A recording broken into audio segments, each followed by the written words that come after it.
Wow, Neil Armstrong. Hey, wait a minute. You're supposed to be on the moon. I just saw it on TV. Oh, there's a tape delay and with all solar winds.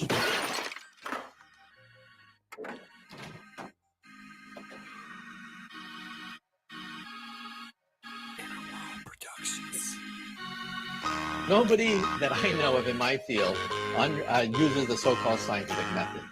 In our field, it's by the seat of your pants. It's leaps of logic. It's guesswork.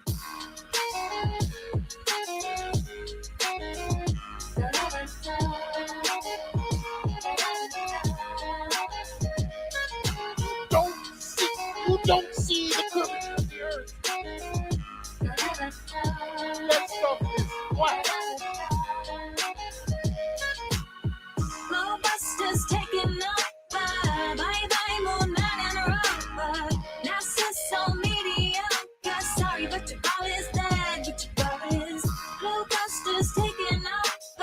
Gotta ride this roller coaster, but the truth is getting closer. Sorry, but your ball is dead. But your ball is. Get the shovel for the spice hubble. Piecing up the puzzle. Need a burst of bubble. Evil gonna crumble, yeah? Sit down, be humble. Got the body by the fumble. You'll get mad because I just fight about your uncle. And then they call me the liar. I mean, it's absolutely unbelievable the pathetic techniques that they have to use to prove their heliocentric model. Props at the president, Jan got the evidence. Arrows laying desert wisdoms, I shark them is evident. That the earth electric and its residential residence is heavens, and I hope you settle in like some sediment. If we so wrong, why they lying to discredit it? That's not too intelligent. That's a guy not in court, but we ain't really in the settlement. It's time to awaken from the pseudoscience sedatives. GLOBEBUSTERs taking over. Bye-bye, moon man and rover. NASA so mediocre. Sorry, but your ball is dead. But your ball is GLOBEBUSTERs taking over. Gotta ride this roller coaster, but the truth is getting closer. Sorry, but your ball is dead. But your ball is. Productions.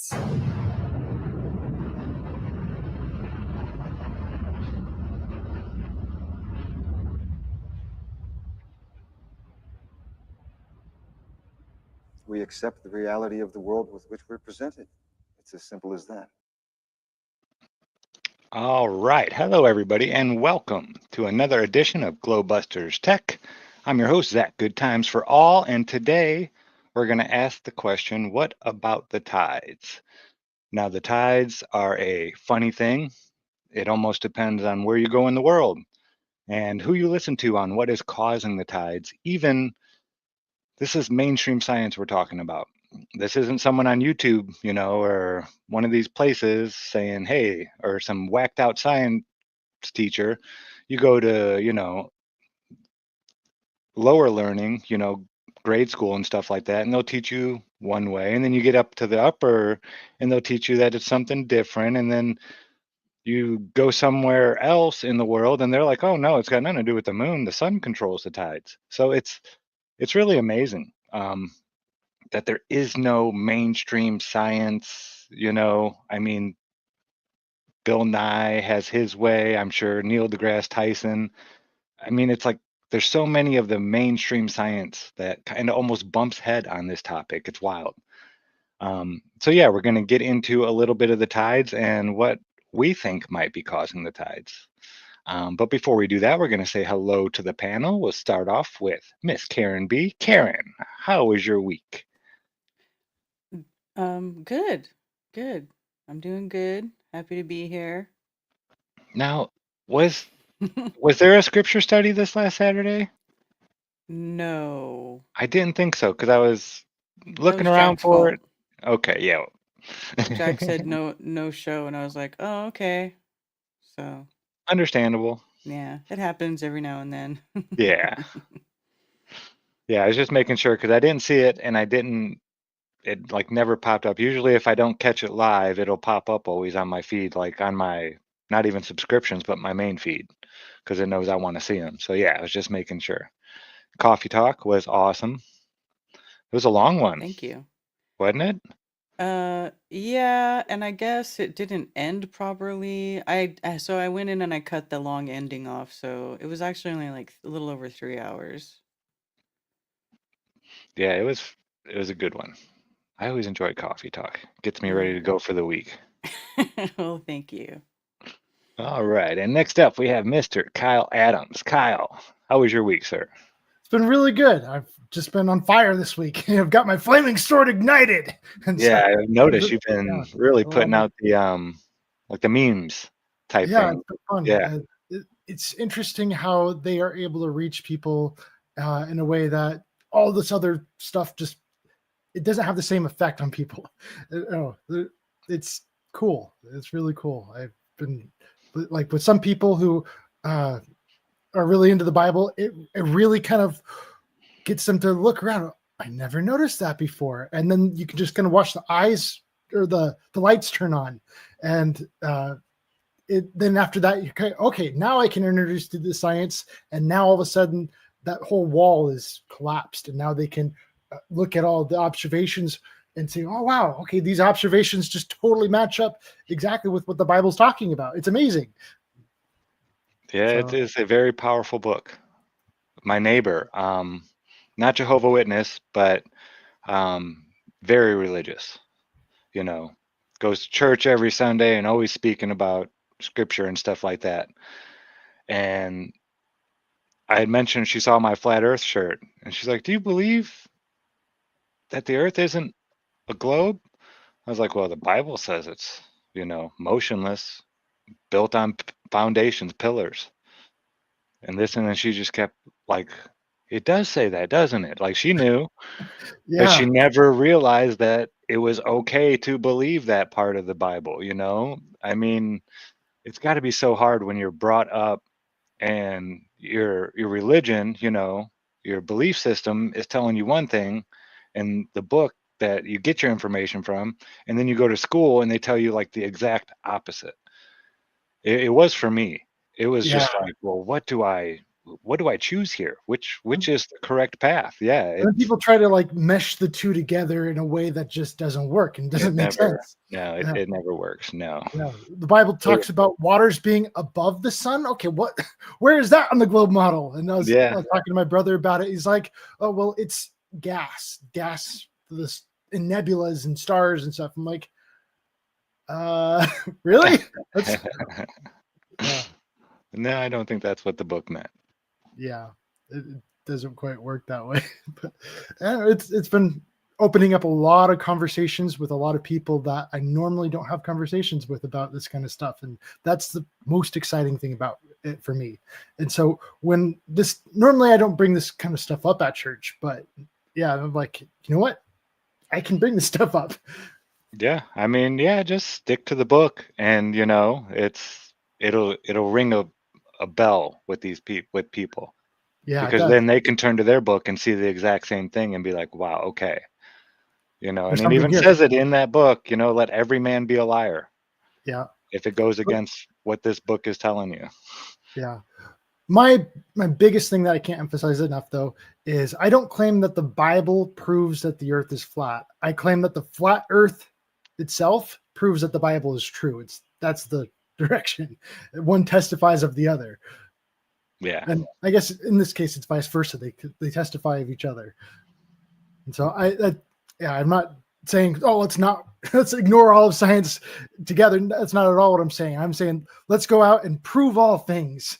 Okay, and hold fast to that which is true. And so that's my big, huge thing. And so I'm all in on the science of it all, and looking for all kinds of different observations. And that's what I really like about the tides is there's so much here that it's just a huge anomaly when it comes to the globe Earth model. And it's like it's important to acknowledge, okay, anomaly here, anomaly here, anomaly here, anomaly here, and kind of it's the what was it? The preponderance of evidence. Preponderance of evidence. Thank you. That's exactly it. And so there might be one thing that pops up that we're kind of scratching our heads with on the flat Earth model. I guess there's a lot of things because I still don't know what causes the sun to move. But if that's okay. But I'm just saying that if there's a big thing, the 24-hour sun is like messing with a lot of people right now, and that's okay. It's one anomaly compared to how many anomalies are on their side. Yeah, exactly. Yeah. I agree. People, and I can't knock anybody for their choices right now. I did the same thing when I came to this conclusion. I did, but there was quite a few people that, were like, hey, man, we still want you around. We don't want you to just, even if you don't want to say you're a flat earther, that's okay because we like having you around. So I stuck around. I figured I had something to offer. I've obtained all this knowledge about physics and this place we live. I can't tell you what it is. I still can't. The same thing that almost drove me mad in 2018 when I tried to figure out what the sky was. But I still have this knowledge and I want to share it with people. So You put I some don't great know what it is, arguments on the but table. I know it's not a ball, 24,901 miles, rotating 1,036 miles an hour at the equator, yada, yada, yada, all these stupid facts that I have built up in my brain that I can debunk and help other people see the truth that that's not real. So what it actually is, I don't know. I really don't. I've been saying this for quite some time now. And it's almost magical, this place. It's so much more special than the globe model makes it out to be that it's insulting. It really is.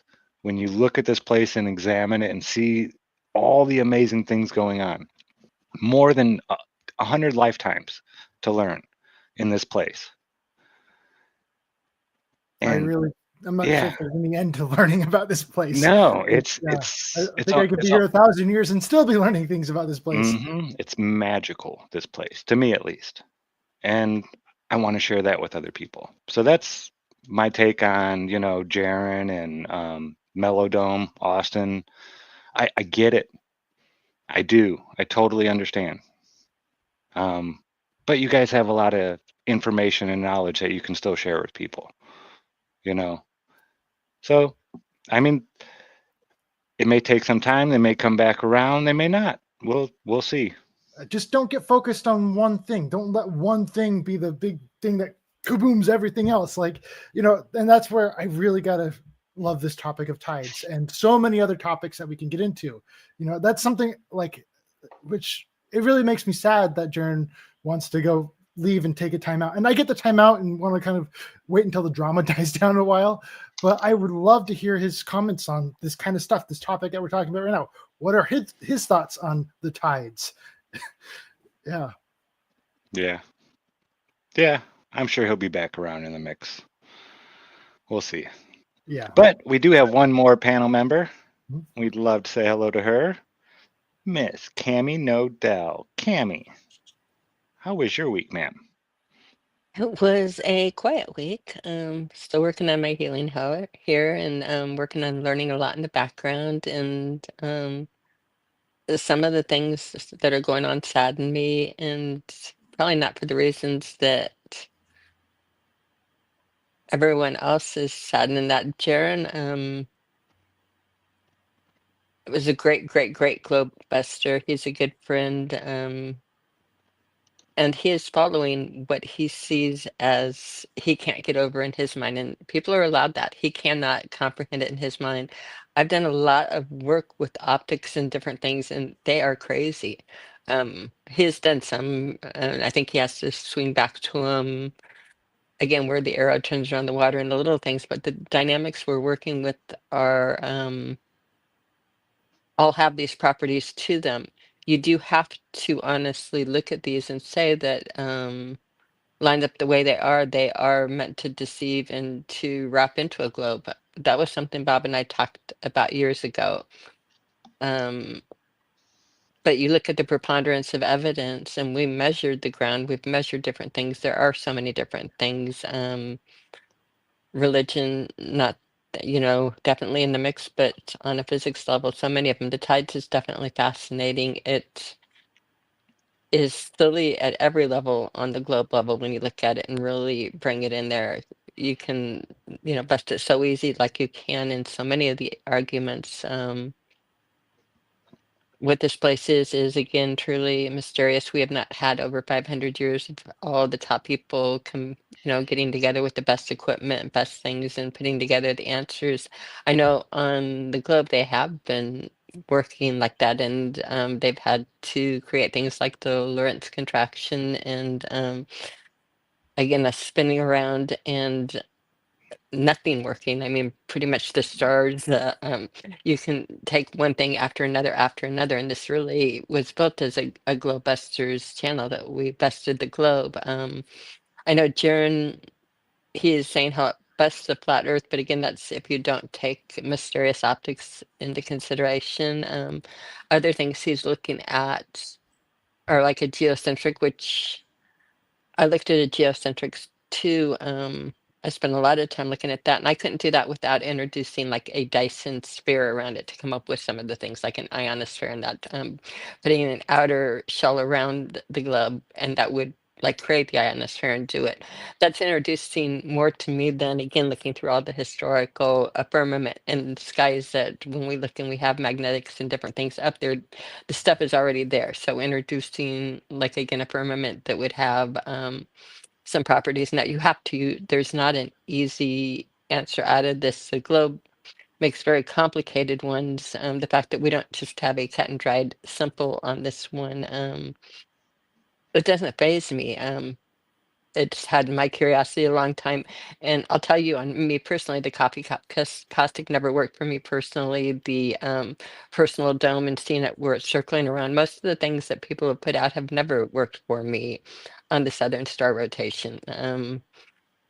Again, because we have certain stars circling around another, so where you would point at a star and a peak would change what you're seeing. There's no easy answers on this one. Well, yeah, as soon as I saw and then tried it myself, you take a hemispherical lens and you can shine any shape through it. It doesn't matter what shape. It could be a square. And on the other end of that hemispherical lens, it comes out this perfect sphere. And once I saw that, I was like, okay, so the sun doesn't even have to be a circular object. Like what I see is a circular object over here, but what I see coming out the other end of this hemispherical lens is a circular object, but on this end, it's not. So I don't know. I have no clue anymore. Like I said, it almost drove me mad. Like trying to put all these different pieces together and making it all work. I couldn't do it. I still can't. If you go to the space weather page right now, Zach, you'll like the pictures there because it's called the Appalachian Sun. The pictures they were taken from the Appalachian Mountains, and this one they're calling a temperature inversion. That is showing all different shapes of the sun from these photos that were just taken yesterday and the day before, and it's actually quite fascinating. Yeah, it's optics. There are so many possibilities and things that can be done with optics that I don't know. And seen, you've seen like with the miroscope and that where you can project and project properties. And you also see that at different angles when they talk about the sun coming in and doing it. You talk about Faraday and that for personal observers, things change, things fade in and out and change with these factors. So again, if you take the projection you take the circling of the sun one level up and project it into 3 different fields, and have that same thing and mirroring it into the 2, each person in their own magnetic dome would have their own personal view of it. And again, as you cross over, it would be your personal view, and the properties again would flow with it. That probably again sounds crazy to a lot of people, but I'm just saying that he's going to say how it's not possible. And again, I'm friends with Jaron. He's going to say how it's not possible to think flat Earth with this. And I don't think it's possible. I don't think he can wrap, his mind around different ways it is possible. I know I can't wrap my head around the way that it's possible that we're a spinning water ball, and again, all the different things we've done through the years. And so, again, I think what we can do more than anything is learn more. Not accuse, not attack, not call names, but learn more. These And again, I think a pictures lot are of awesome. Jaron coming out is just because his main attack on him is that people are saying he didn't go and that he's lying about everything. And I know that would make me very prickly too. It made Bob prickly. It made, again, people are like, why is Yeah. he reacting like this?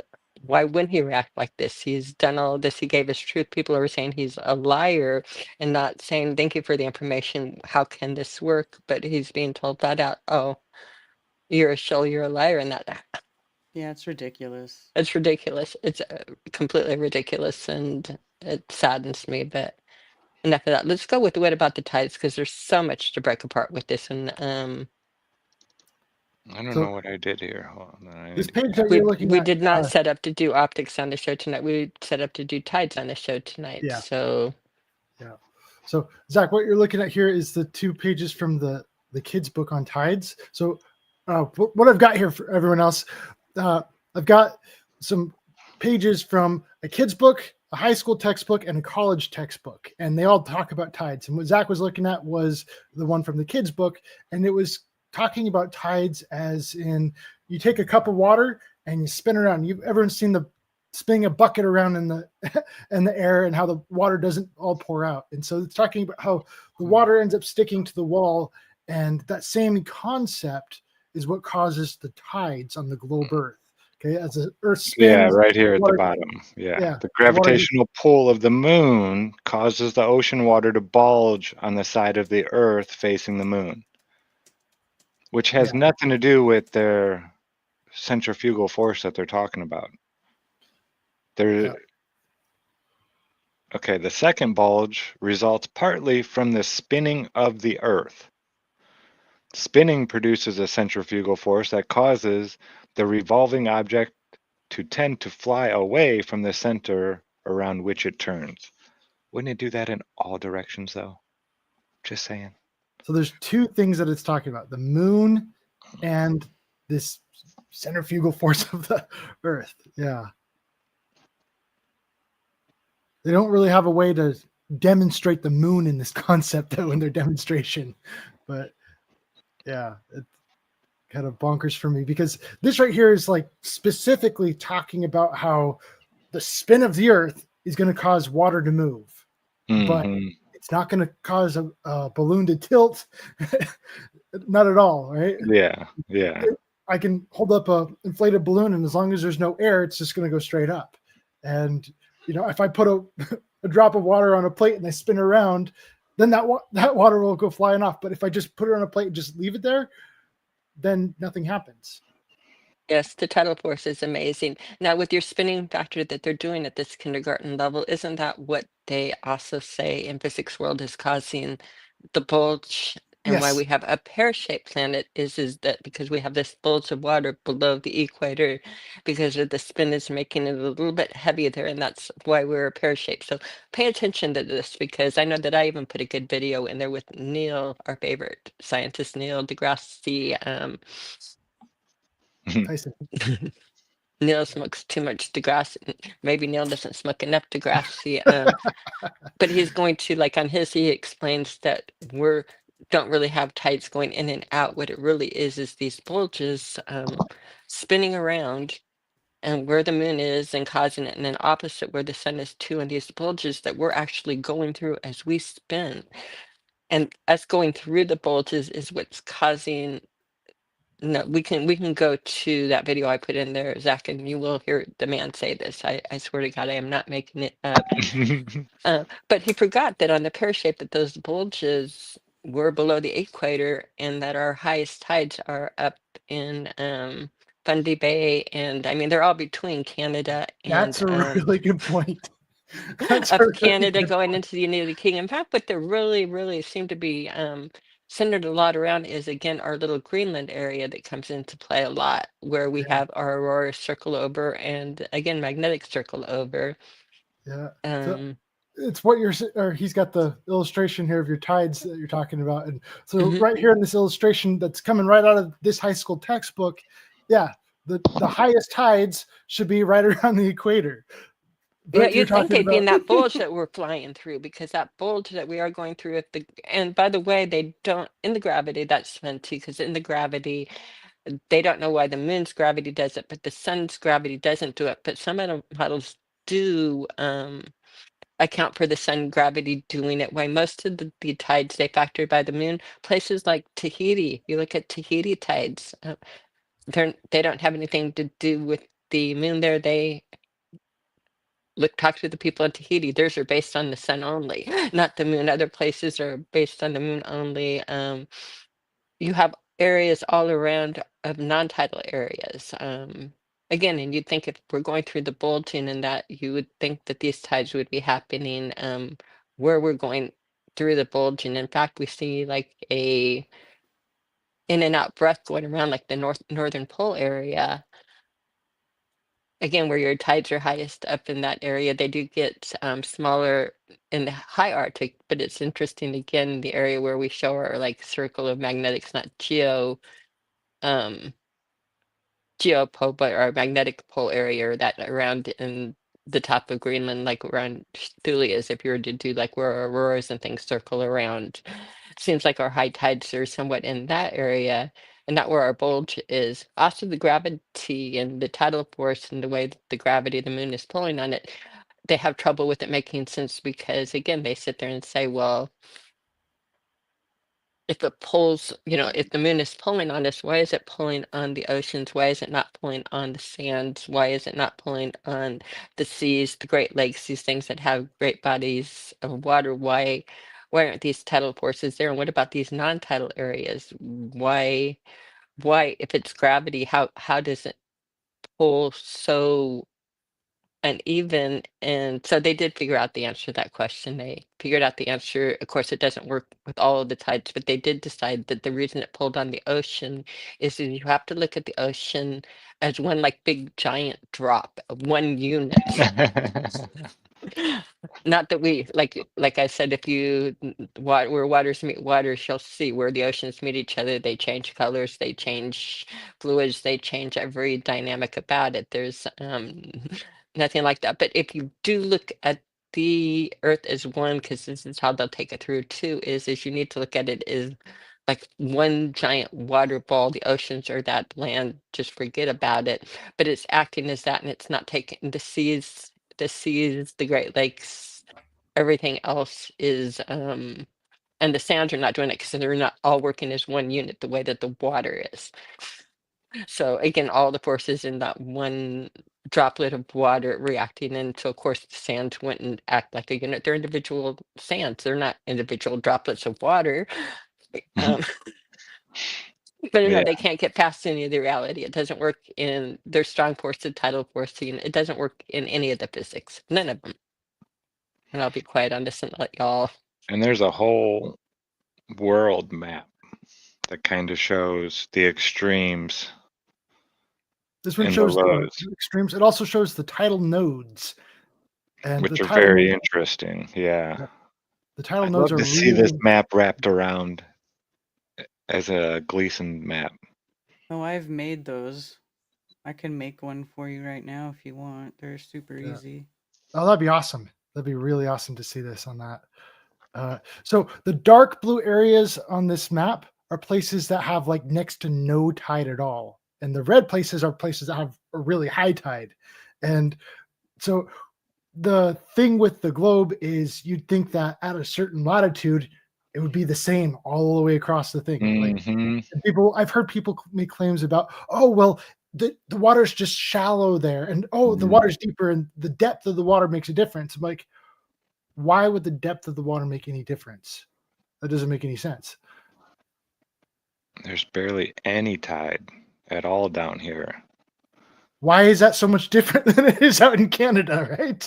Yeah, fun fact for the people doing like it's the saltwater only, it's only happening on the saltwater. You'll see a lot of these null points are very much in saltwater, and you'll also notice that like the Dead Sea, the saltiest body of water on Earth, if it really was the salt doing it all, you'd expect tides there, but no. So does this mean that they rotate as well? These little arrows, they have them going in certain directions here. I'm not entirely sure, like the lines in there. Looks like the pressure mediation and fluctuated. Again, it looks very magnetic in a way. I'm really interested to see what. Karen, are you pulling that together? Is Yeah. that what I'm you're doing? doing 'Cause it. I think Yes, she I'm is. doing it right now. Yeah. She is so cool. She is the best, the absolute best, the bomb. The whole And let's I love Australia. That's the one that really catches my attention. Is how the left half of Australia it's got in that dark blue, like no tide there whatsoever. But if you go jump onto the other side of Australia at the same latitude, there's a big tide. It's all green over there, right? And up there on the it's at the same latitude, and yet that's got a big tide, and the other side no tide. How does that work on a globe? And so, if you want to claim you don't understand, you're right. I don't. New Zealand's got a huge tide, man. Wow. France, I think in France they've got some big tides in Alaska, France. do they surf up here? It'd be kind of cold. Oh, Sitka isn't, I mean, it's a island up here in Alaska, and it doesn't get below 40. Really? Mm-hmm. Huh. Those Pacific winds. I mean, you go up in elevation and it'll dip down below 40, but like their average for January is like 40 degrees. That's their lowest monthly average. Yeah, it's wild. That is wild because like the Bering Strait is not too far away from there, and those are like the most dangerous seas ever that I've heard of, anyway, or at least one of them. I'm told like at the bottom of like South America. South America's real bad too. Yeah. Those are the two like real severe danger zones. All right. Now let's take a look at this. Oh, sweet. Thank you so much, Karen. Look at that. You're welcome. Beautiful. That was fast. The continents look so naked. They don't have. They do. They do. So I'm looking and And it cuts off the pole, so they don't have the North Pole in there all the way up to the 90-degree mark. But yeah, it's all right. It still looks pretty good. Let's it won't let me zoom in any more than that. That's okay. you got to download it. Yeah. Get out of Skype because Skype doesn't want to let you do it. Look at that. I want to see this like overlaid with the magnetic lines now. Declination. Yeah. Magnetic declination lines. I'd like to see them overlapped. Well, here's a really interesting picture that did you do this one as well, Karen? Which one? The one that's up on screen. That one? No, I did not do that one. I think this might have been Iru. I know Iru was the first place I saw this from, at least. And this is when I started thinking magnetics with the 4-leaf clover right here. Mm-hmm. And this was right around the same time where Cammie had me with the ferrule cell, putting the two magnets together and making that same exact pattern. And I was like, And you'll see there the pole, like under Australia, that's where it comes together on there. That again looks very much like a magnetic map on there, that one. And then again, off between Africa and South America, it's off of the map. yeah, East just to wild. west. I'm looking at Australia and the areas that have the high tide and low tide or no tide, and how the lines are just kind of going right there. But I don't know what's different about those two lines. Well, yeah, I'm not sure because I'm not sure where these lines go here. But that's a pressure mediation, this line to that line, and this one doesn't have another pressure mediation out here. So I'm So not it'd be sure. interesting to see where like the Bay of Fundy is on the map, where the in Canada. There's all those big tides right here. Look at that. Right off the coast. Yeah. If you want to let me share my screen, I can. Absolutely. We want Karen to see, because again, we're learning as we go. So much to know, and observation based, right? Observation based. This is what I see, and it's not going to be perfect. I don't think they were showing tides in the Great Lakes. Those They were maps saying were they were kind of minimal, yeah. small to even see it, but I grew up on Lake Michigan and there is no tide, like zero tide. They said there was these one type of tides that came in November, late November, when the winds start howling down and they push the water and it'll raise up the southern end a little bit. I think it's like 5 inches maybe or something like that. I think it was 3 centimeters is what they were saying the tides were in the Great Lakes, but they said that they were unperceivable because all the waves in that were so much greater than the Bigger. three Yeah, centimeters that you you could don't. never perceive them. No, there is no like marking That's on what they any of said, the the Dead Sea. poles that it, here's high Yeah, tide, here's low tide, none of that stuff. no, There's one none. mark always. And That's it's been a big argument that we've shared for a long time now is, if the moon is causing the tides and the spin of the earth is causing the tides, why isn't it affecting lakes? mm-hmm. Yeah. Yeah, which goes back to magnetics, salt Mhm. water acts differently than pure water, Oh, that's cool. I love you, Karen. She's the best. You're amazing. It's Photoshop. I know, But- but you're just really fast at doing it. I'm just Mhm. impressed. Because I've I've been done this a thinking whole bunch of times with stuff. But yeah, it's kind of what are you guys? What part are you wanting to look at specifically? I mean, so there's this is the magnetic declination map, and it kind of gives you an idea of where stuff is. Actually, matches up pretty well. Madagascar is weird right here. So what is the red? The red is a higher tide. Yes. Yeah, Yes. like super high tide. Take like it to the declination again straight on Madagascar. My eyes aren't strong enough to do that anymore there. That is really interesting It's not with really Madagascar. showing anything. It's Well, there's a lot of lines in there though, off to the right, which means there's a lot of different pressure mediations. Yeah, like half of Madagascar is like really high tide. The other is like next to nothing and nothing. That's wild. So you got to ask, why is that? And yeah, we don't And have to that- explain it, but it's really fun to try to figure it out, what's causing it. And that's the investigation part of science, right? Yeah, I bet you could see some matches in here. I wonder about like ocean currents now and what that has to do, because you've got to say if the water's moving a whole bunch right here and it's not moving over there, there's got to be something to do with currents, right? It's going A lot to do with the currents and the way motion of the that water. they spin on the different sides. And that, yeah, no, the currents, we've done the current maps in this too. I know we have current maps in AE. They overlaid pretty interesting. And again, nothing's going to be an exact perfect because you have all the dynamic things playing with each other. But I see more of a hit on this than I do on a globe with the bulging. In other words, if you're looking at their model, you would think that your tides would be really, really high right below the equator consistently, like in such a consistent way. They would have to, especially if the bulge is moving and we're moving twice a day through the bulge. Again, I don't know if we'd probably get struck for it, but you should like play Mr. Neal's. I don't know, it's depressing. Yeah.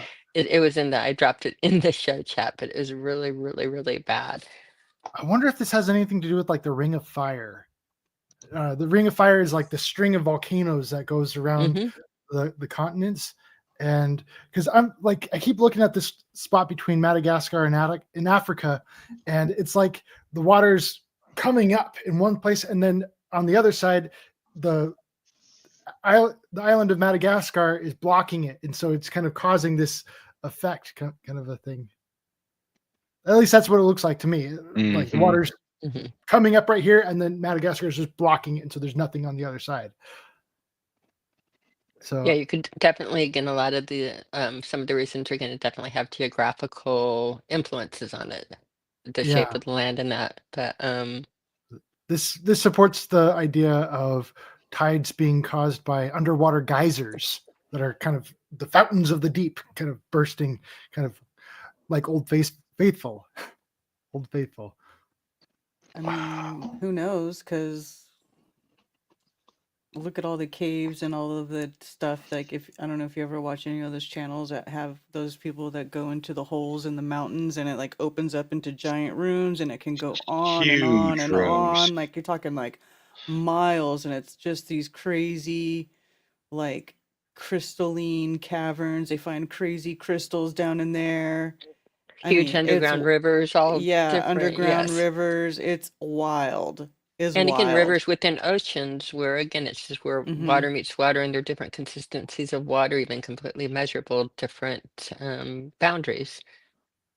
That's why we have the Argosy Sea and things like that labeled in the middle of the ocean. Why do you have the sea in the middle of the ocean labeled? They'll tell you that water is very different there. Mm-hmm. Isn't there a sea surrounded by one of the oceans? Yeah, the They're like, Argosy Sea. okay, yeah, that's it, yeah.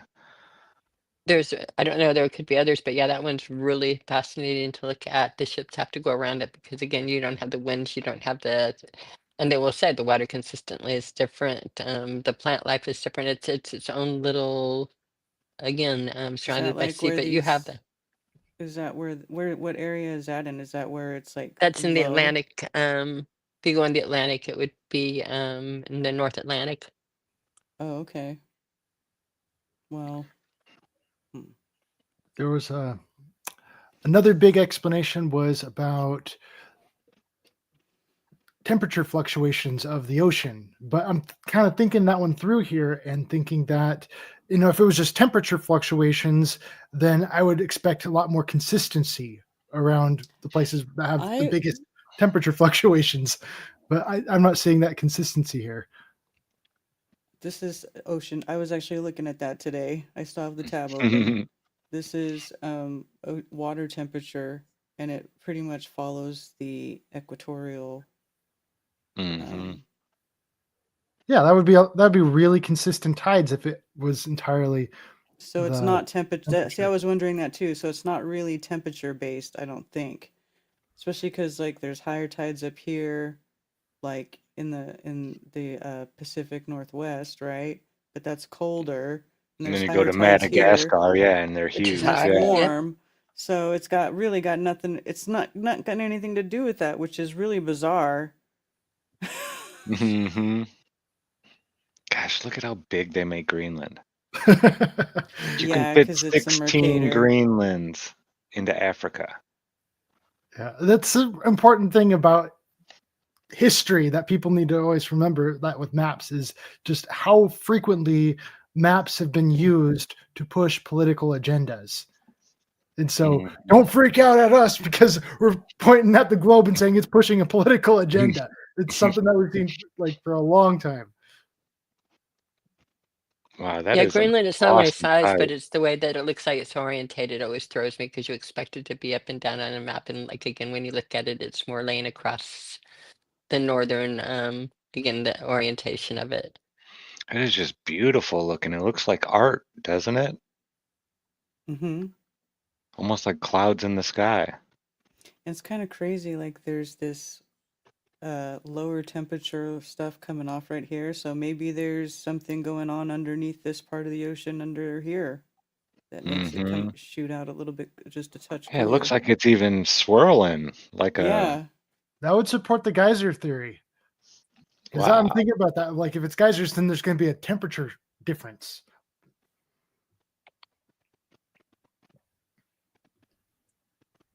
Yeah, I've never seen this map before. I'm looking right here with between Antarctica, sorry, not Antarctica, Africa and Madagascar again. It's really hot right between the two, and then you get onto the other side where there's no tide, like it's cooling off, but it's not like dramatically like out in the yellow. Mm-hmm. Yeah. Yeah, so I don't think temperature has anything really to do with tide. Doesn't appear to. And yet you would think, again, looking at it, you would like kind of say that would be one of the dynamics or that with the thing, but it doesn't work out that way. And again, Tahiti was a fun one to look at as far as tidal anomalies. 82-degree water. Is there a river that goes into the water right here? Or what's that? It looks I weird. don't. That's not Panama, so I have no idea. Yeah, I don't know. That's wild. Look at that. What's causing that? Don't know. Weird stuff going on underneath the ocean, folks. Yeah. Yeah, the ocean is, I don't know. It's big. It's huge. Not a Yeah. place I would want to be stuck. Not seeing any land. I'm a landlubber. I'm not ashamed of that. Well, we're These made to live on land. Yeah, we are. Yeah, just I have so much respect for those people that go way out into the ocean just for like weeks at a time. I'm gonna go troll these waters here, and it's like, man, okay, have fun. I think the magnetic convergence lines has more to do with it than anything else. Kind of just looking at this, I really like this spot above, right around Alaska, right in the center, where it's got the big red loop, and it definitely looks like it could be caused by those convergence lines. I'm not sure. Yeah, I don't know. In your highest areas, it's kind of where Greenland and that going through that little your area purple going through where Greenland is on the map, Karen, or whoever's Mm-hmm. got the cursor. Bay of Fundy has got your highest tides by far, and then also going across into the United Kingdom and across that area. And again, this is a even though it doesn't look as purple or as dramatic on there, your highest tides are actually up in that area. So again, on here you'll do your purple smudges, but you're again taking your actual heights. Your three highest are all up in the area of Canada, and then going across into the United Kingdom up in that upper ridge. What I can't see very well is the equatorial zones and the tropics. I can't really see those on these maps because that would be kind of interesting. Because people will claim, "Oh, yeah, the tides line up right with the moon." Okay, so I wanted to see the.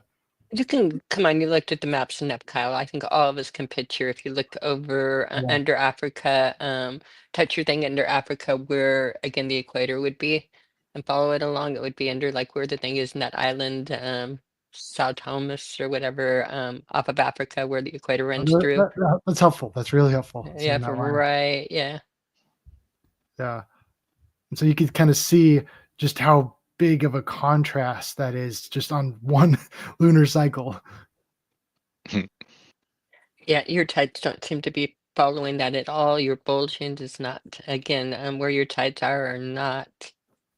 If anything, your One, null, it seems like your null tides or your lesser tides are following almost that area and blotching out in the ocean, which should be, again, the exact opposite. Are those yellowish areas your lowest on there in the middle, or? dark blue is the node Yeah. zone. The closer you Yeah. get to blue, it says 0. So green is up around 30, 40. And the highest it goes up to looks a little over 130. It's distorted. Yeah, 130. Yeah. It does line up pretty like smack on with that top part of South America there. That's hitting a red zone right there, and same as the right side of Africa. That's a big red zone right there, about where the moon is at. But you can't just ignore everything else. That's Yeah, a lot of red in the north. A lot of red in the north. Mm-hmm. And your Yeah. north where your can't again your moon does not get up there. Your moon does not get up. It's past the tropics where your highest tides are. So again, if it's following the moon or if it's doing that, why are the highest tides not between the tropics? Just a thought. Mm-hmm.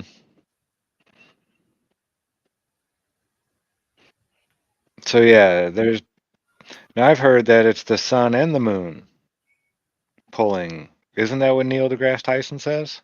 Yeah, he says Yeah, that too. It says it's primarily one, and then he'll say the two do it in the working. And you can play him if you want. Yeah. He's I've on I've there. never had any It's problem really getting Star Talk videos when it comes to sharing. That kind of Okay. stuff. yeah. I put the video in on everything he says, and it's really bad. And we're doing He's commentary talking to on it. his and there's friend, other whoever he's doing, his friend, and yeah. Well, thank you Yeah. so much, Karen. That was awesome. You're welcome. That was much better. I actually don't even want to do what we're going to do right here. I liked what we were doing, Karen. I could stare at the maps forever, and this is going to just make me kind of puke, but okay. Here, we'll even do that. Make it a little smaller. Okay, I'm Star sorry, Talk everybody. on I am so Tide. sorry. This is Cammie's fault. I'm Blame so her. sorry. It's We so love you, bad. Caitlin. Don't worry. We can stop early. It's really bad. Let me turn this down a little bit. Well, it's really important for us to make sure we are accurately depicting what the globe earthers say. Yeah. That's my biggest importance, and that's why I do my best to try to read so many textbooks. And every time I'm doing it, I'm like, "Hey, this is steel manning." That's what I ask for people to do. Is like, how about you argue about things I've actually said before?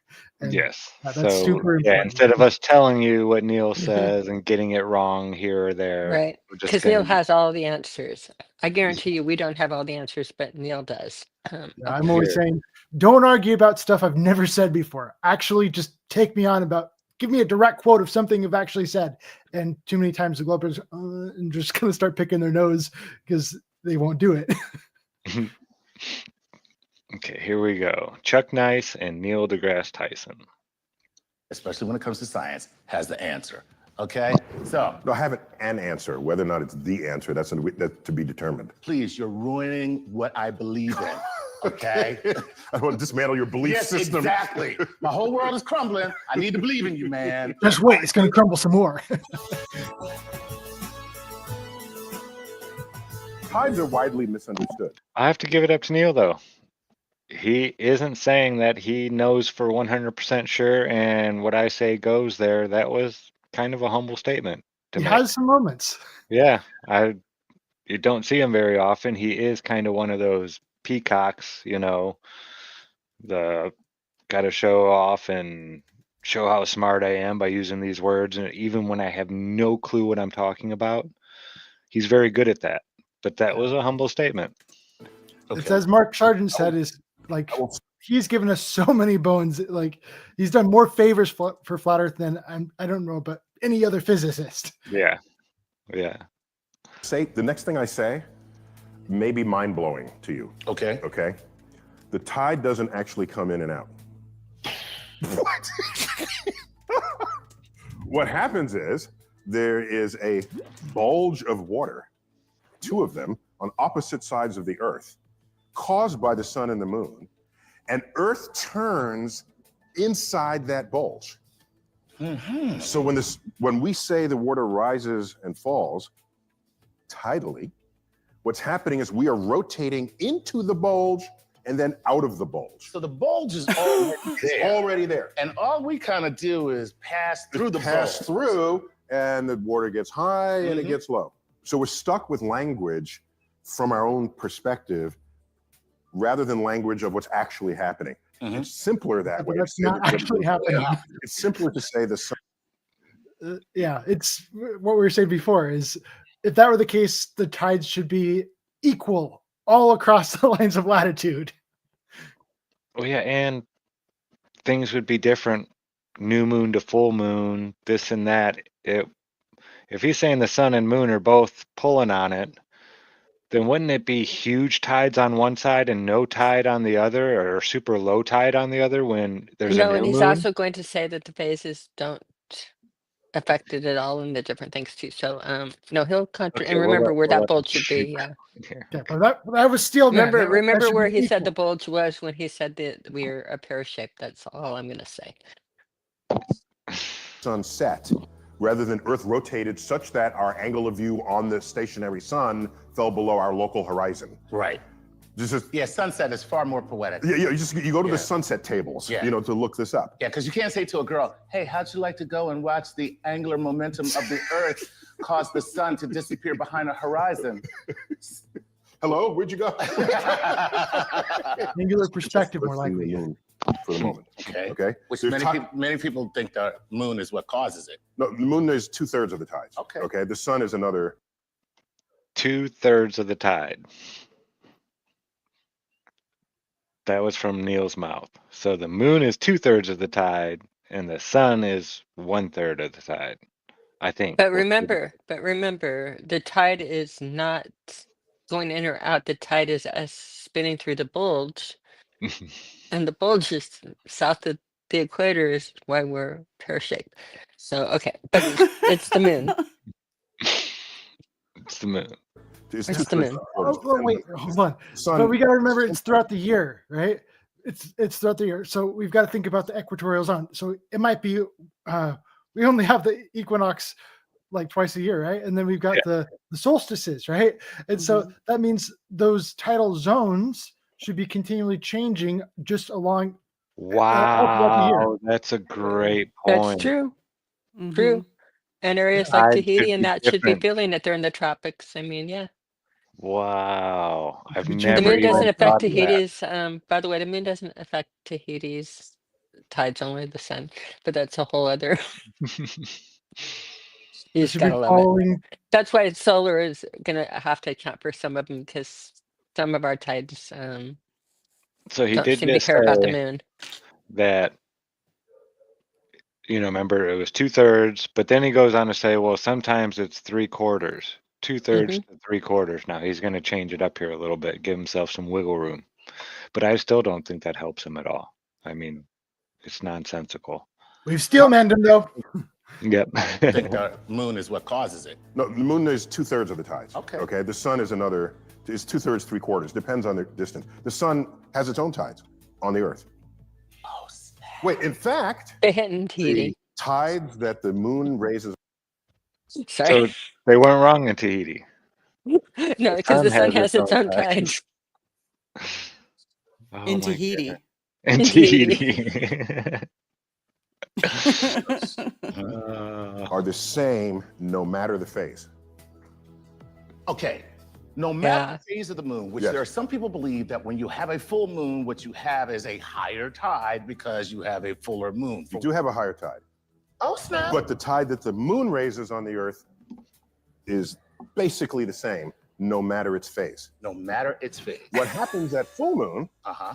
is that the sun's tides add to the moon's tide.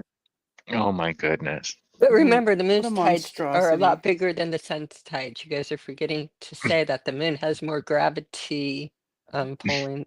And It it's has. pulling. How's Was it it pulling on 3/4 both or sides? 2/3? Was it 3/4 or 2/3 more gravity that it had, or was pulling because it was responsible for that? It was Yeah, so does how's that it give pulling it? both ways? How's it pulling both ways? That's what I want to know. That makes zero sense. When you turn, or Mhm.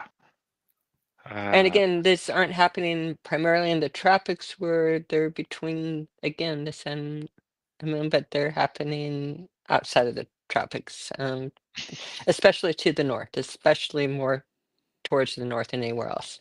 But go ahead. It's precisely. Oh, snap. Precisely. We talking about a tide assist from the A sun? tide assist. Oh. A tide assist. And so that's why And that coincides with the full moon. coincides with the full moon. Because the full moon, you got the moon here, Right. Earth and the sun. Everybody lines up. That's what it In is. fact, we have a word for that. Go ahead. That has the most number of letters when Synergy. scripted. It's a dip below the line.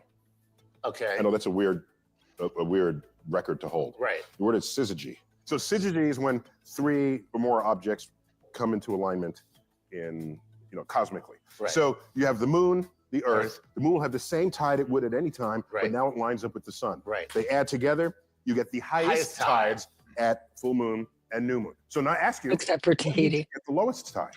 When the sun is not lined up. Okay. Okay. Let me quantify that.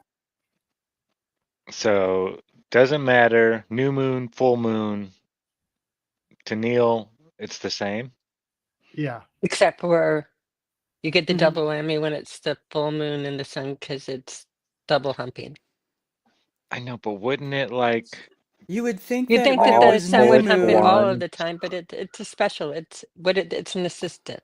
It's well, a sun assist. you'd think if it was during a new moon, when it was when the moon was between the Earth and the sun, allegedly, then that would be like a super high tide on that side of the Earth, Yeah, and then the you would other side think. not so much. Like it doesn't even make sense. It's You would pulling think, on but they're both not thinking on sides. this. This is what breaks you. And again, the more this is there, but you'll even get into more on the physics. The more deeper you go as far as the physics on this, the stupider they sound, Karen, and I kid you not. Because they actually will try to introduce magnetics and things to it, and they fail. I could have brought more videos. I watched several. I told Zach, these people are hurting my brain. It's so bad. But go ahead. I was gonna say something real quick before you go. I was gonna say that I was thinking about how the moon is just a timepiece. It keeps track of time, and so people might claim that, oh well, we're predicting by the moon. Are you predicting by the moon, or are you predicting by a clock? You know what I mean? Like, Mm-hmm. if you can make the same predictions just looking at your watch and kind of the calendar, it's the same thing. It's not necessarily saying that the moon is the thing that's causing it. It's just you're just keeping track of time. That's all it is. Yeah. Yeah. And there's been so many flat earthers who have done videos on this showing like where the moon is and where the tides are high, and they just don't line up. They don't. Um, I actually never really dug super deep into tides. It It's been a wasn't really fun something, topic. I'm loving this. I'm like, yeah, it wasn't something that I really super dug into, but I did watch a lot of videos on it, and I was like, okay, oh, they were just showing it was like time and date and tide, this and that, and yada yada yada. It's like, yeah, okay, that makes sense. It's not lining up, but I never went and did it myself.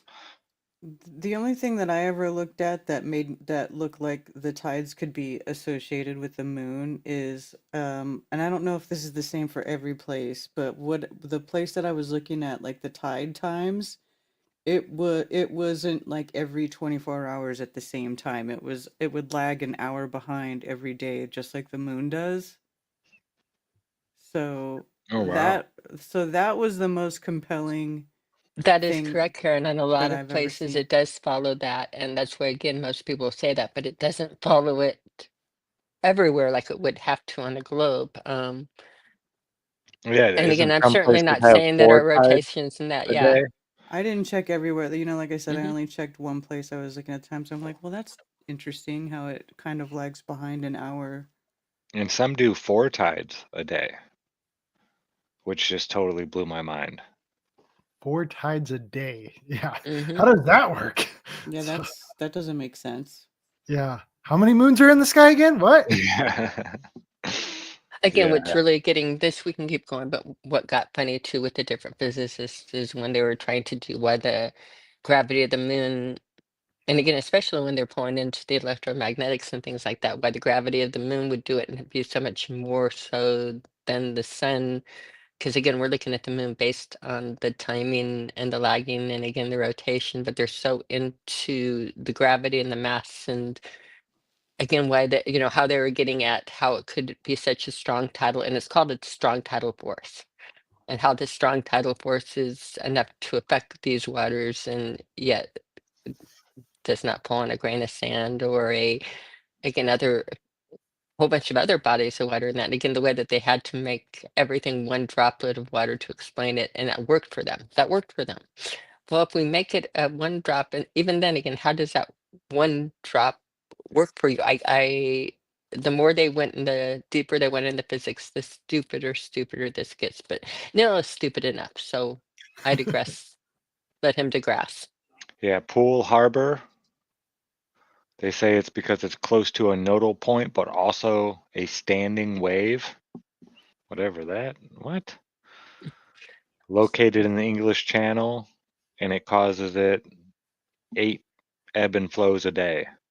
That's in your UK, you get some deep ones and some crazy ones there too. Again, but these all seem to happen well outside of the tropics. So how is that we're spinning through the bulges? Yeah, it just says most places have, most coastal locations have 2 unequal high tides a day. Okay, I'm not going to go into a whole other article now. Did you guys want to listen to some more, Neil? We could do a few more minutes and stop Okay, yeah, at it. we'll do a It few gets more. really. So when the sun is at 90 degrees, Right. the sun is pulling this way, way, and the moon is pulling that way, and the two waves Right. basically cancel. Exactly. They try to cancel one another. So you have the lowest tide. It's called the neap tide. The We have a- neap? Neap. Neap time. Neap tide. See, look at this.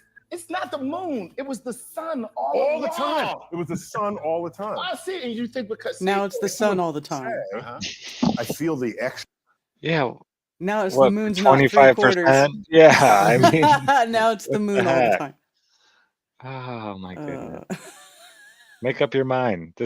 We're like 4 minutes in, and you've contradicted yourself multiple times now, Neil. Come on.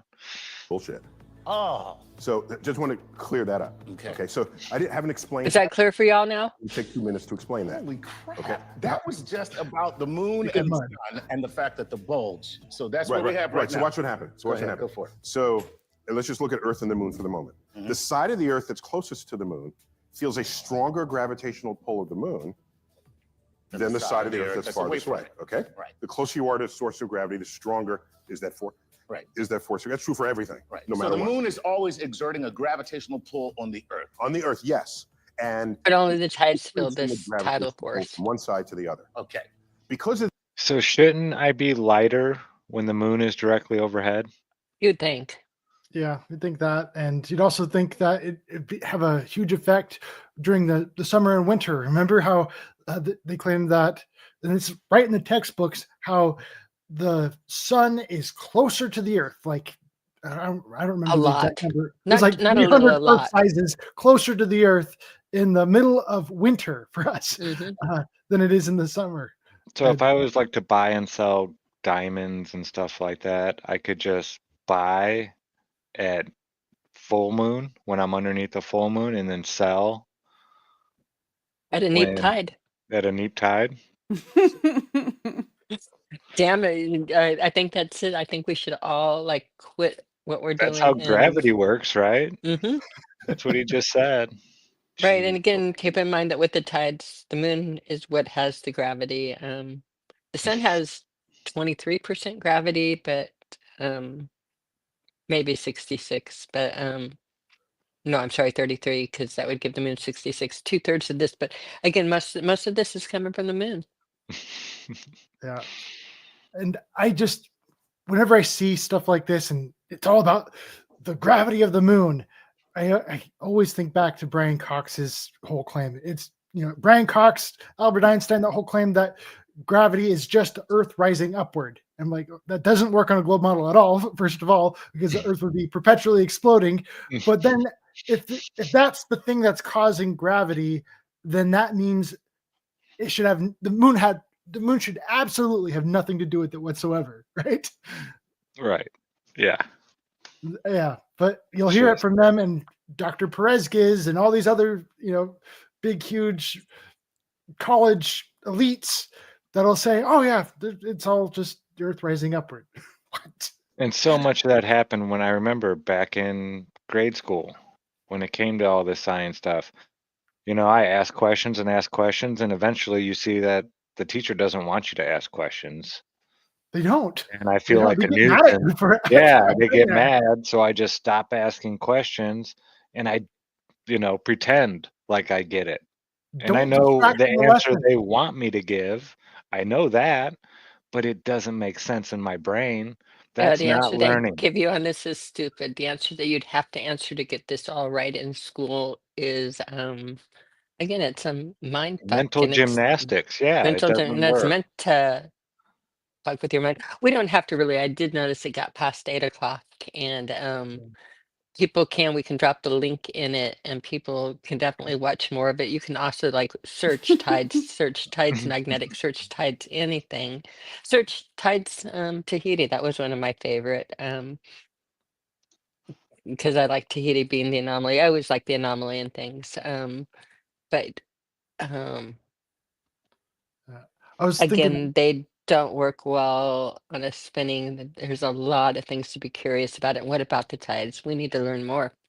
hmm Yeah, this is one of those things like we were talking about earlier. You get to a point where you can only gather so much information, and the information will start contradicting the other information that you gathered. So it's kind of a conundrum. I mean, when they used to go out and, you know, say, hey, I'm going to make a map, I'm going to go explore, it wasn't Joe Schmo doing it, you know, with some crowdfunding or this or that. You went to the king or queen, and it was like, you know, millions and millions of dollars in today's money worth of stuff that they gave you to go do this stuff and try to figure it out. You know, but we've been told our whole lives Here. we know everything. We Mhm. got pictures. We you know, The we don't Truman need you to Show. go do that anymore. Yeah, It's already and been explored. There's no point doing this stuff anymore. Just trust the experts. Let us do your thinking for you. but that's what Karen, we how many really need. people? What's the map that I like so much? What is the map, the older map that we've been over several times? I cannot believe that my brain cannot like grab it right out there. We've done several things on the map. It's the one that had so many map makers with all the interesting ships and the whirlpools and the thing on it. And that again, Oh, Urbano Monte or Yeah, no? that yeah, one. exactly. That is a good example, Zach, of what you're saying about map makers and how many map makers were in on making that map. I mean, if you look at the list of the people in on it and the countries and everything putting together on it, It's not was immense. task to do. Yeah. That's why I get it why people are frustrated that we don't have you know, this accurate map, and it's like, well, what map is accurate? When recently have we, you know, I don't get to look at any of the satellite images or high altitude stuff, you know, until it goes through a wide array of filters. Oh yeah. All the stuff we get here in the public sector, especially that's gathered by, you know, the scientific military complex, it's gone through all kinds of filters already. We don't get raw data. That's not allowed.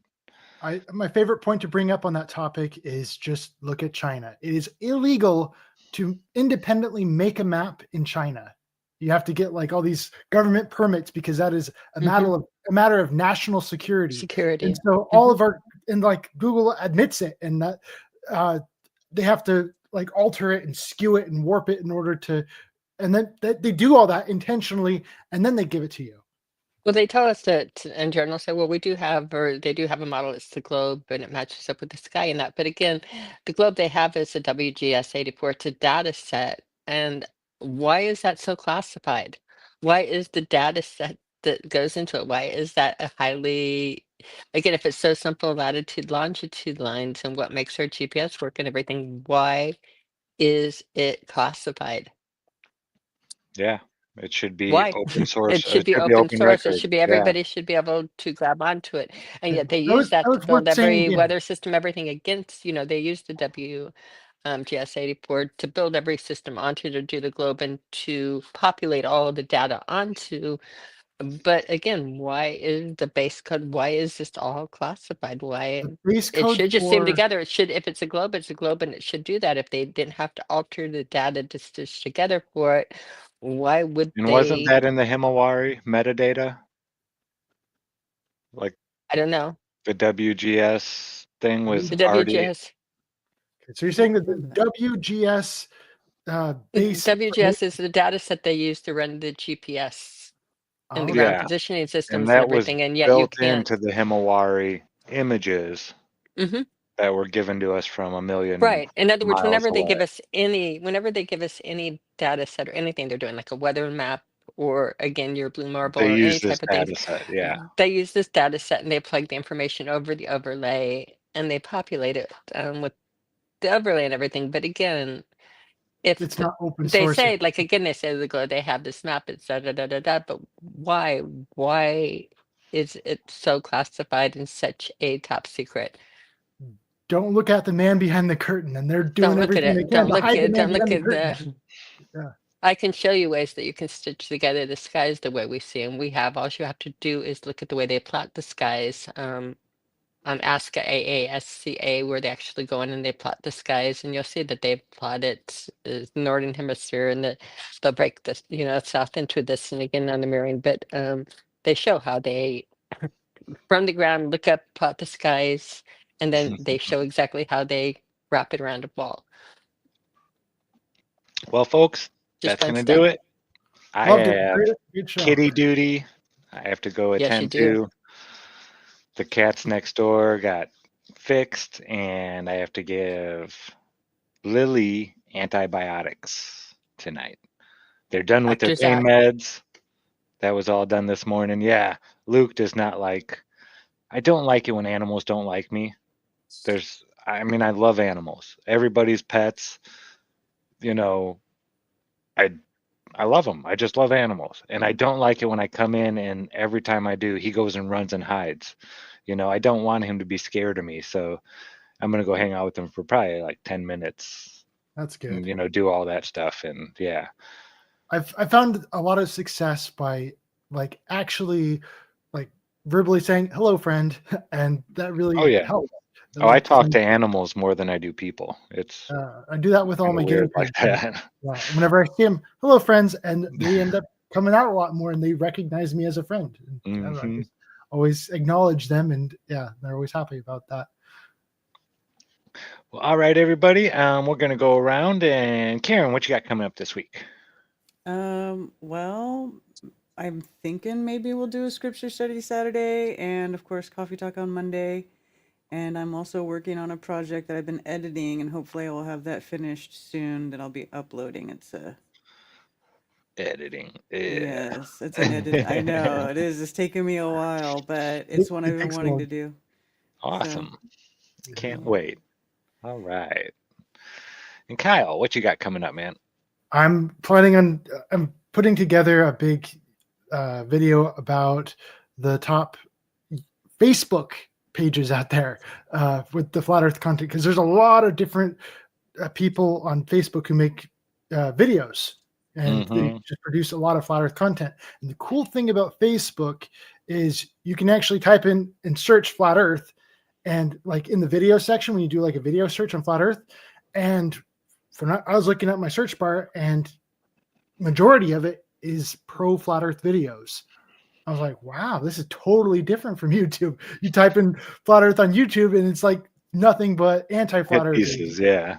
It's completely opposite on Facebook, because you search flat earth on Facebook and like no anti-flat earth videos pop up at all. I'm like, wow. Yeah. That's wild. Well, I know really they said they've really cut back on censoring, and I'm seeing it.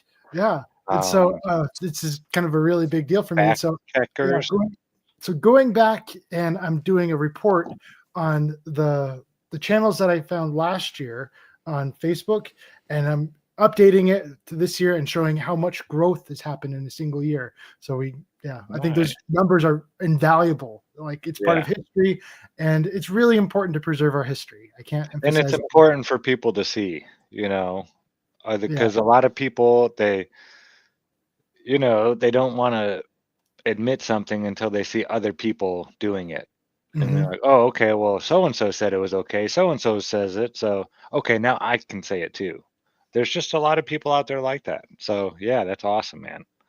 It's been really fun, and it's very eye-opening every time that happens. And yeah, there's some really exciting growth that happens that I just, I can't wait to share it. So that'll probably be next week. But that kind of stuff takes a lot of research, and you're talking about video editing, and oh man, yeah. So I'm just like, okay, let's get this done. But at the same time, it's really exciting. Awesome stuff, man. And Cammie, what you got coming up? Well, I've got looking forward to whatever Karen's editing, because that's always fun. Love it when she works on projects. Love the coffee talk and the scripture studies. I am working mostly, and again, my number one thing is getting myself healthy again. So went down pretty good, and so it's going to take me a little while. So I'm working on getting me stronger. While I'm doing that, I'm doing a lot of learning in the background, but just again from all different directions and seeing that focus more on the optics and the different things. I think in the spring when I get my office up and running back outside, which I love. A little bit cold right now to do it, but again, just taking it a day at a time. We have Iron Realm and again the tech show, and again we're working on staying healthy, being outside, doing things, and step at a time. Awesome sauce, one step at a time. Mm-hmm. As for me, you can find me Monday, Wednesday, and Friday mornings at 5 a.m. Eastern, early bird special over at Iron Realm Media. YouTube, Rumble. I don't know if we're doing kicking. We had a Rumble. What are they called when they all come in and like do a flash something or Oh, like other? a chat raid. I had one of Yeah, those too. a chat raid at like 6 o'clock in the morning. Yeah. Eastern time. I was like, okay, cool. Hey, everybody, blah, blah, blah, all that good stuff. But yeah, we have fun over there. We don't really talk a whole lot of flat Earth. We make fun of Elon Musk more than we talk about flat Earth. But Oh, we have people did you call in did you and see the starship exploded I today? saw you put that in the chat. I didn't see no, I that. didn't I see saw it it. was getting ready to launch, so it exploded. Starship exploded. Oh, another delay. What Another a surprise. delay. Guess we're not going to Mars. 2030. Although, did you hear about the all of the space junk that's apparently getting too cluttered up there? They're getting ready Oh, to can say, we "Oh, not we just do a can't do lot any more launch things launches at anymore all." because we're gonna hit space junk? Is that it? Yeah, they're talking about the too much space junk out there that's kind of barricading us in, so we can't get out. It's too dangerous. At least that was the big news I Well, heard recently. I'll have to find my article on that because I thought that was really funny. that's a good one. That's actually pretty funny. That's pretty darn funny.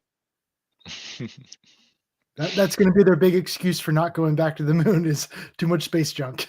Mm-hmm. Too much space junk. Oh my goodness. All righty, folks, that's going to do it. Thank you all so much for hanging out. That was fun. What about the tides? I don't know. Another thing in that list of I don't know how it works. Shocker. That's okay. We acknowledge the things that are there. We've got to acknowledge the tidal nodes, the places that there are no tides. That's really important. Yeah, that's like I said, this place is magical. That's the only word I can put on it. It's if it is technologically driven somehow, it's beyond my comprehension. So to me, it's magic. And then when you just get into frequencies and vibrations and all the different kinds of things like that, this whole place is magical to me. It really is. It's amazing that I can pick something up like just this whole place. It's just really special. So enjoy it, folks. Yeah, I really like that episode we did on crystals a while back. And it's like, how did they figure this out? By you cut this crystal in just the right way and just the right sliver, and you make a radio out of it. That was mind blowing to me. Yeah. It's like, how did they figure that out? But yeah. Yeah, definitely some more crystal stuff coming in that. We'll hate doing that, huh, Karen? Mm-hmm. Well, Yeah, I y'all have didn't a even great get night. to I had a video here, Chris pushing around the water with the magnets, both ends. Do it. It's not like north pushes it, south attracts it. Both ends of the magnet. Push. That is fascinating. You'd What, think it would be is that dielectric? Is that diamagnetic? Diamagnetic. Yeah, it's dying to get away from it. And then paramagnetic is attraction, but a very weak attraction, not ferromagnetic where you get the to metals. But why it would push on both the positive and the negative end? That's just what is going on. Like That's that another one of those puzzle to pieces for the tides right there. That's just like, Mm-hmm. what is going on here? Again, we need more data, serious data. Right when you thought you understood things, you don't. You don't. Oh, so that'll do it, folks. Thank you all so much again for hanging out. That was a fun one. We will be back at it again next week. If you guys have any ideas on something you'd like us to look into or cover, because a lot of the stuff we have to repeat. There's just so much you can really talk about flat Earth, and I forget. We've probably done videos on a certain topic 2, maybe even 3 times already, all the years we've been doing GLOBEBUSTERS Tech. So if there's something you really want to see again, or something that you haven't, just let us know in the comments. All right. So thank you all for hanging out. Remember, be good to each other. Don't lie to each other. Open your mind, because there's truth inside. Peace out, everyone. Peace. Peace. Love you all.